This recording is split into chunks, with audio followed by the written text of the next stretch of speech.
तो भाई लोग कैसे हो। आज मैं आप लोग के सामने नागराज की स्टोरी महायुद्ध का आखिरी और लास्ट भाग लेके आया हूँ। चलिए कहानी स्टार्ट करते हैं। और कुछ ही देर बाद नागराज की जय जयकार हो रही थी। अब किसी को मैसरेला का भोजन नहीं बनना पड़ेगा। जय हो। इसने हमको मैसरेला से मुक्ति दिलाई है तो ये हमको शासक की तानाशाही से भी मुक्ति दिलाएगा। ये हो नहीं सकता। नागराज को मरना होगा। रुक जाओ मूर्खों, ये दुष्ट है, तुम सबको बहका रहा है, इसको खत्म कर दो।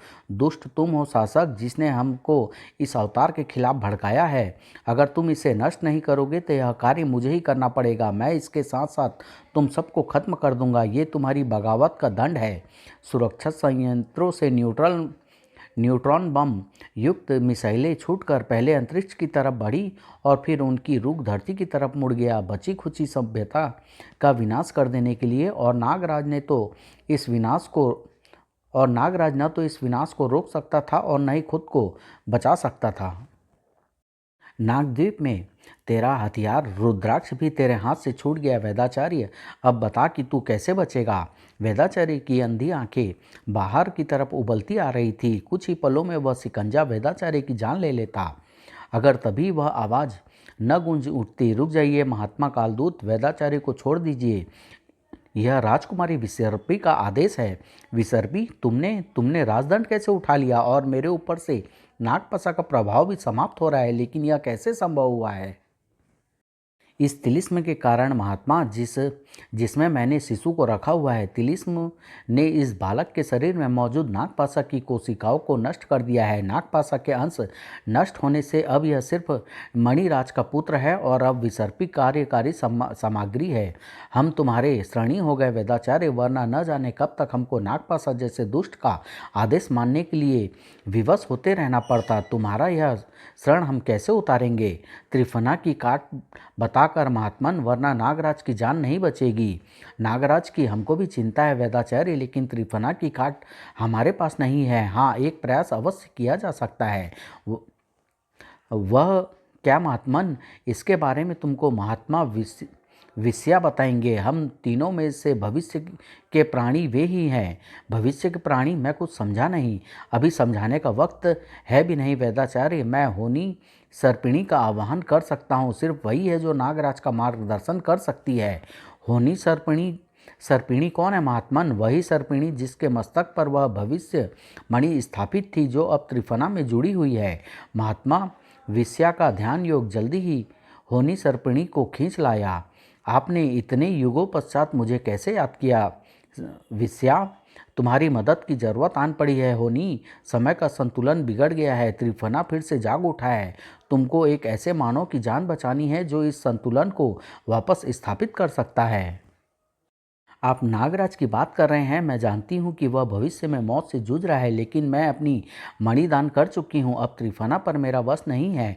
मैं सिर्फ मार्गदर्शन कर सकती हूँ। त्रिफना की काट नागराज को स्वयं ढूंढनी होगी।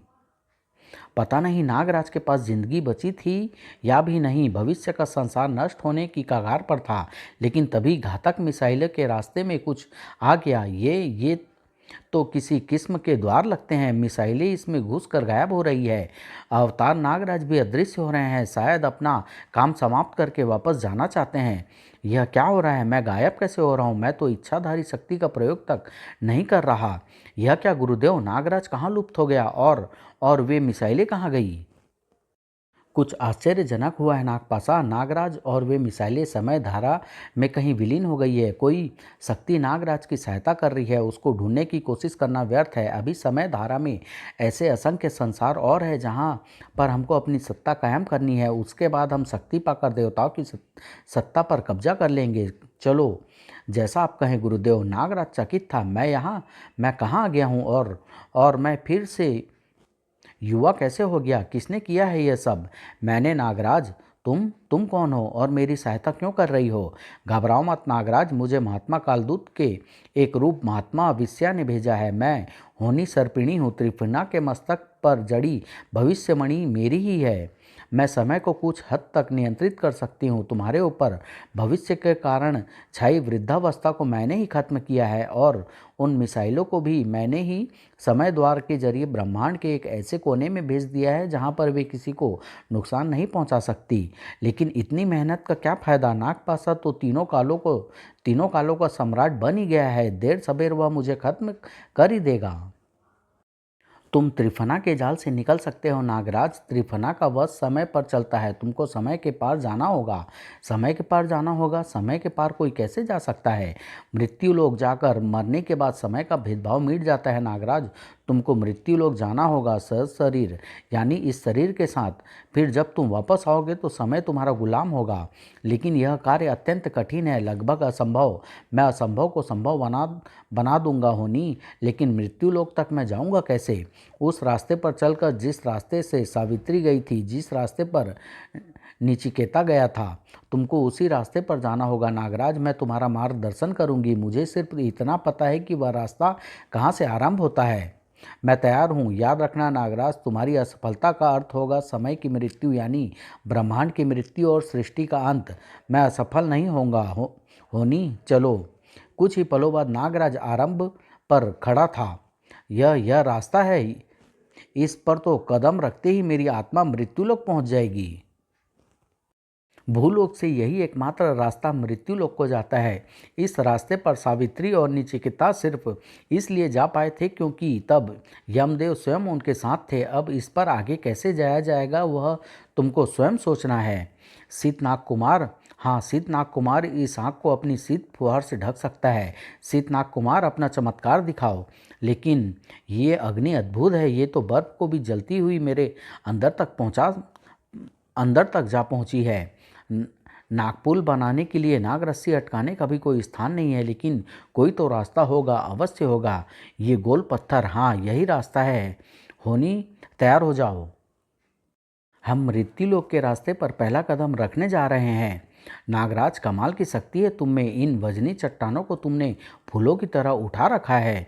ऐसा देखने में लग रहा है होनी, कितना दम लगाना पड़ रहा है यह मुझसे पूछो। लेकिन इतनी चट्टानें तुमने उठाई हुई क्यों है? हमारे नीचे की चट्टान गर्म होकर अब पिघलने लगी है। हम आग में गिर जाएंगे। यहाँ पर मेरी शक्तियाँ काम नहीं करेगी। कुछ करो नागराज, कुछ करो। ये चट्टानें मैंने कसरत करने के लिए नहीं उठा रखी है होनी। अब मैं दूसरी चट्टान को रास्ते पर गिराऊंगा और फिर हम उछलकर इस दूसरी गोल चट्टान पर सवार हो जाएंगे। उछलो। थोड़ी दूर पर जब यह दूसरी चट्टान भी पिघल जाएगी तब हम तीसरी चट्टान पर सवार हो जाएंगे। आसान है ना? तुमको चट्टानें लिए लिए उछलना आसान लगता होगा। मेरी तो जान निकली जा रही है। जान संभाल कर रखो। अग्निपथ समाप्त हो गया है और हमारे पास अभी एक भी चट्टान है। एक अभी भी एक चट्टान है। सिर्फ अग्निपथ ही नहीं, पथ ही समाप्त हो गया है नागराज। आगे पैर धरने तक की जगह नहीं है। आसपास कुछ भी नहीं है सिवाय इन खोपड़ियों के, जो हमारे यहाँ पर पैर धरते ही न जाने कहाँ से उड़कर ऊपर आ रही है।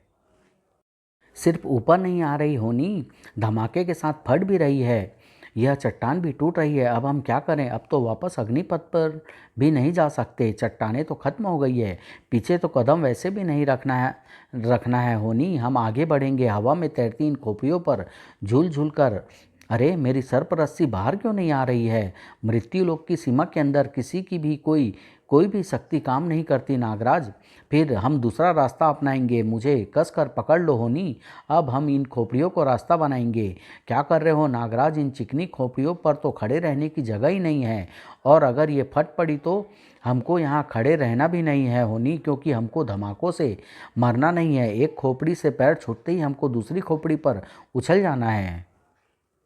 खोपड़ियाँ फटती रही, लेकिन नागराज तथा होनी अपनी मृत्यु लोक तक की यात्रा को जारी रखने में सफल होते रहे। एक पल की चूक का अर्थ असफलता थी, लेकिन अब तक वह पल नागराज ने आने नहीं दिया था। ये रास्ता तो अनंत लगता है नागराज। ऐसे हम कब तक कूदते रहेंगे? मुझे तो इन खोपड़ियों के अलावा कुछ नज़र नहीं आ रहा है।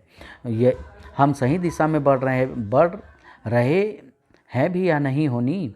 यहाँ पर हर दिशा एक ही मंजिल पर पहुँचाती है भूवासी, मौत की मंजिल पर। वैसे तो मृत्युलोक का रास्ता अभी भी बहुत लंबा है, लेकिन अगर तुम मुझे पार कर लो तो सीधे मृत्युलोक के द्वार तक पहुँच सकते हो। इतनी भयंकर आकृति कौन है ये? तुम कौन हो और हमारा रास्ता क्यों रोकना चाहते हो? तुम मुझे नहीं पहचानते, कैसे पहचानोगे? मैं तो हर प्राणी से उसके जीवन में सिर्फ एक बार मिलता हूँ, उसके जीवन के अंत में। मैं मृत्यु हूँ, मृत्यु, और तुम्हारा रास्ता रोकने का कारण मेरी भूख है। मुझे आत्माओं की भूख लगती है। त्रिफना ने समय का संतुलन नष्ट कर दिया है। मौत हो ही नहीं रही है, इसलिए मैं भूख से व्याकुल हो रहा हूँ। अभी मैंने सिर्फ 13 आत्माएं खाई है, शायद तुम दोनों की आत्माएं खाकर मेरी भूख शांत हो जाए। लाओ, अपनी आत्माएं मुझे दे दो, हमको मृत्यु लोक जाने दो, फिर हम त्रिफना को नष्ट करके समय का संतुलन ठीक कर देंगे। फिर तुम पहले की तरह अपनी भूख शांत कर पाओगे। मुझे कोई तर्क समझ में नहीं आ रहा है, क्योंकि मुझे भूख लग रही है। मुझे आत्मा दो। आत्मा कभी नहीं। अगर मुझे मृत्यु लोक जाने के लिए मृत्यु से भी टकराना पड़ा तो मैं पीछे नहीं हटूंगा। संभल कर नागराज, तुम्हारे शरीर से स्पर्श होते ही मृत्यु तुम्हारी आत्मा खींच लेगा। इसको अपनी त्वचा तक मत पहुंचने देना। मुझे तेरे अंदर लाखों आत्माओं का आभास हो रहा है नागराज। तुझे खाकर तो मेरी कई दिनों की भूख मिट जाएगी। ला, सारी आत्माएं मुझे दे दे, वरना मैं तुझे उबलते तेल में खोल कर मारूंगा। इसके पास से बचना नागराज, यह पास तुम्हारी आत्मा खींच सकता है। पास को इसके हाथ से छीन लो, क्योंकि यह पास सिर्फ उसी की आज्ञा मानता है जिसके हाथ में यह रहता है। बहुत बोल रही है तू, तेरी जुबान बंद करनी होगी हमेशा के लिए। पास होनी के शरीर पर आ लिपटा, और जब पास खींचा तो होनी की आत्मा उसके शिकंजे में थी। हल्की सी भूख शांत हुई। अब यह मेरे पेट में बाकी आत्माओं के साथ तब तक रहेगी जब तक मैं इनको यमदेव के हाथों नहीं सौंप देना। अब मैं तेरी आत्माओं को खाऊंगा। मैं इसे छू नहीं सकता, और यह पास कभी न कभी तो मुझे जकड़ ही लेगा। कोई हथियार ढूंढना होगा। हाँ, यह ठीक रहेगा। लेकिन फ़ायदा क्या है? मैं न तो मृत्यु को हरा सकता हूँ और न ही मार सकता हूँ। फिर इसको परास्त कैसे करूँ? मुझे इसका पास छीनना होगा, ताकि यह मेरी आत्मा को न खींच सके। फिर आगे की योजना बनाऊंगा। नागराज के हाथ अपनी तरफ बढ़ते मृत्यु पास पर कस गए, और मृत्यु तथा नागराज के बीच में रस्साकस्सी होने लगी, जिसमें हार भूख से बेहाल मृत्यु की ही हुई।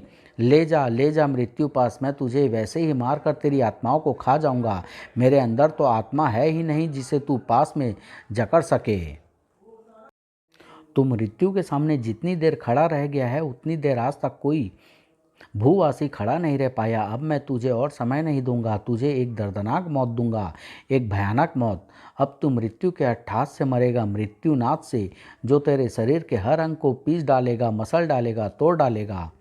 सारा शरीर कांप रहा है। कैसा भयंकर अट्ठास है ये! पूरा शरीर जैसे चक्की में पीस रहा है। काश मृत्यु के अंदर आत्मा होती तो कम से कम मृत्यु पास तो काम आ जाता। अरे हाँ, मृत्यु पास काम आ सकता है। अभी ये पास मेरी बात मानेगा, क्योंकि ये मेरे हाथ में है। मृत्यु पास मृत्यु के अट्ठास करते खुले मुंह में घुसकर पेट तक पहुंच गया, और जब नागराज ने उसको झटके से बाहर खींचा तो उसमें होनी के साथ साथ अन्य कई आत्माएं भी बंधी हुई थी। पेट खाली होते ही मृत्यु की भूख एकाएक भड़क उठी। ये क्या किया नागराज? मुझे आत्माएं वापस दे दे, वरना ये भूख मुझे बेहाल कर देगी। मेरी शक्ति चली जाएगी। नागराज, आत्माएं वापस दे दे नागराज। ये आत्माएं तुझे तभी मिलेगी जब तू मेरे सामने घुटने टेक देगा, हार मानकर रास्ता छोड़ देगा। घुटने तो तुमने इसके टिकवाई दिए हैं नागराज। आश्चर्यचकित हैं हम, जो आज तक सृष्टि में कोई नहीं कर सका वह तुमने कर दिखाया। मृत्यु पर विजय प्राप्त कर ली। यमदेव, हाँ नागराज, तुम्हारी परीक्षा थी ये। हम देखना चाहते थे कि तुम इस योग्य हो भी या नहीं, कि तुमको समय के पार जाने की शक्ति दी जाए। तुम सर्वथा योग्य हो। जाओ, जब तक त्रिफना जागृत रहेगा तब तक तुम समय से परे रहोगे। होनी की जान भी हम बख्शते हैं। जाओ, जाकर त्रिफना के आतंक का नाश करो। ऐसा ही होगा यमदेव, समय का संतुलन फिर से स्थापित होगा। यह नागराज का वादा है। आओ होनी। इस दौरान गुरुदेव तथा नागपाशा अपना मकसद काफ़ी हद तक पूरा कर चुके थे। भूतकाल से भविष्यकाल तक फैली समय धारा के हर संसार पर हमारा राज कायम हो चुका है। नागपाशा, अब हमारे इतने अनुयायी हैं कि हम देवताओं की बराबरी कर सकते हैं।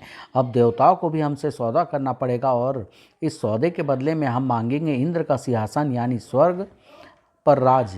स्वर्ग पर राज तो दूर की बात है गुरुदेव। तुमको अगर नर्क में मजदूरी करनी हो तो मैं तुम्हारी मदद कर सकता हूँ। नागराज, तू तू समय धारा में कैसे आ गया? ये जरूर इस चमत्कारी नागिन के कारण संभव हुआ है।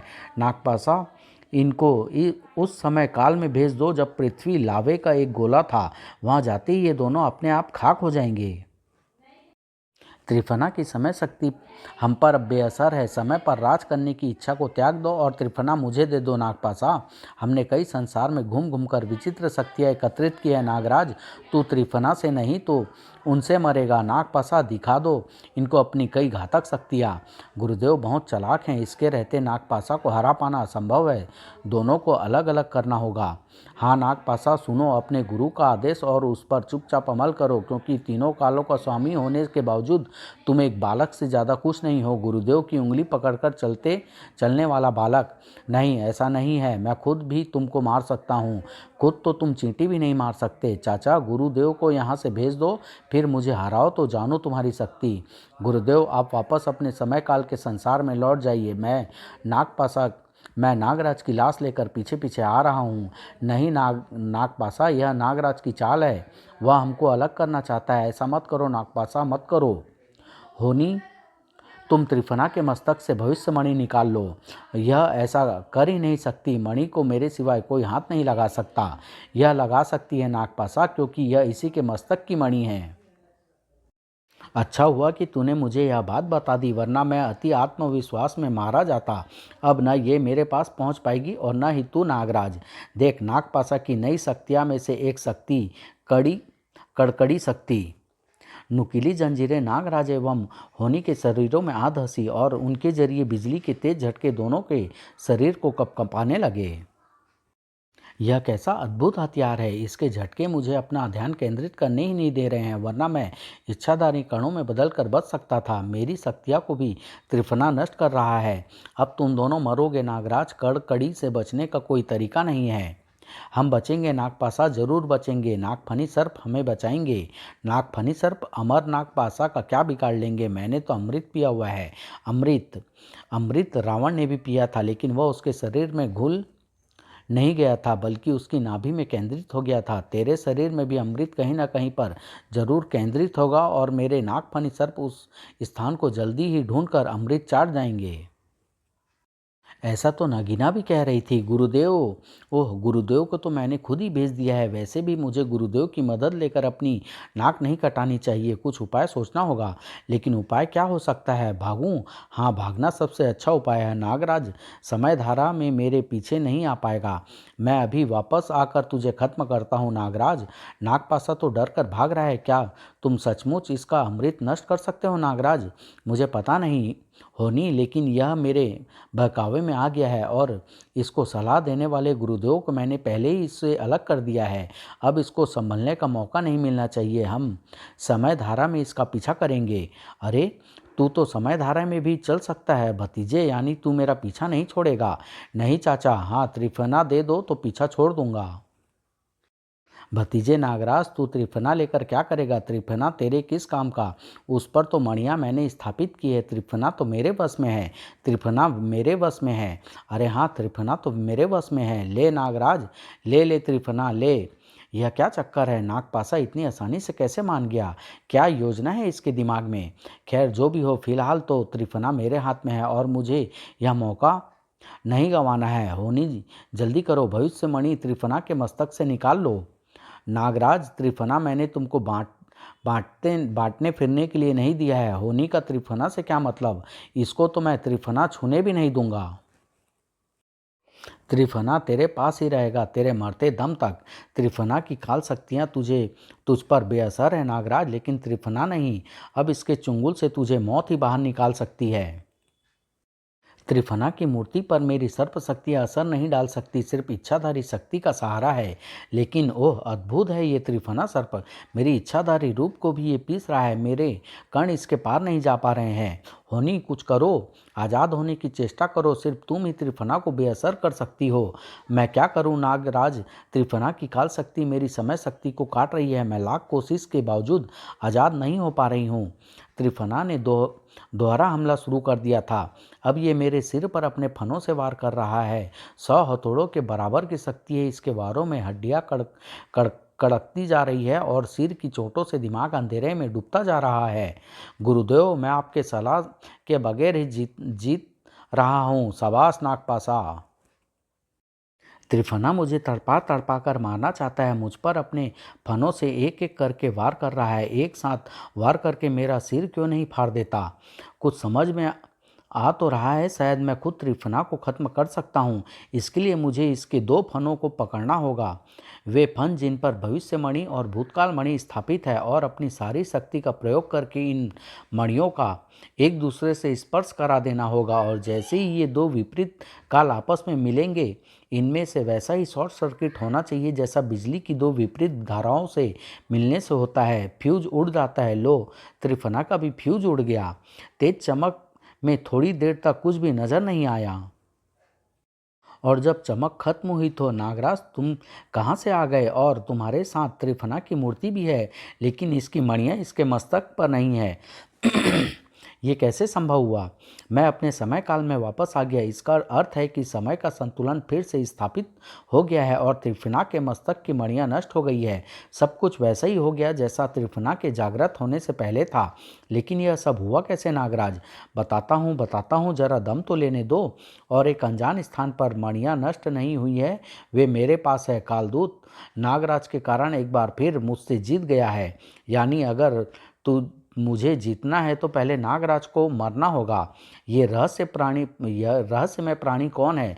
पता चलते ही हम आपको अपने किसी आगामी विशेषांक में बताएंगे। फिलहाल तो हमको नागपाशा का हाल चाल जानना है। आ गया तू? कहाँ है? नागराज की लाश ला दिखा। उसने तुझे बेवकूफ़ बनाया और तू बन गया, मुझे यहाँ भेज दिया। और उसको त्रिफना देने की क्या ज़रूरत थी? उस वक्त तो तेरे पास और भी कई सारी शक्तियाँ थी। सब कुछ लुटाकर भिखारी बनकर मेरे सामने आया है। गुरुदेव, पहले मेरी एक बात तो सुनो। क्या सुना रहा है गधे? बक, जल्दी बता। मुझे आत्महत्या का कोई तरीका बता दो। देखा, घूम फिर कर वहीं आ गए जहाँ से हम चले थे। समाप्त।